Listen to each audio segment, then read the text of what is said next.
Hello, good morning বন্ধুরা। তো finally এখন রাত্রি বাজে হচ্ছে 2টো। তো 2টোর সময় আমার চিক্সের গাড়ি চলে এসেছে। তো দেখতে পাচ্ছেন আমার পেটে থেকে চিক্স খালি হচ্ছে।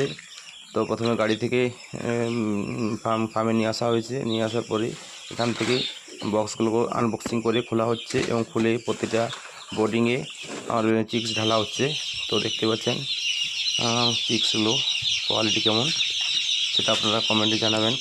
আমার তো দেখে খুব ভালোই লেগেছে চিক্সের কোয়ালিটি, এবং চিক্স খুবই ভালো। তো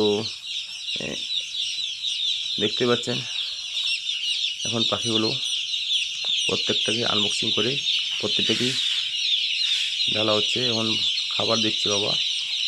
যখন চিক্স ঢালার পরে খাবার আর জল দিয়ে ওদেরকে, এখন অনেক দূর থেকে এসেছে তার জন্য একটু ওআরএস দেওয়া হয়েছে। এখন ওআরএস জল খেতে ব্যস্ত, সঙ্গে ফিড ঢালা হচ্ছে।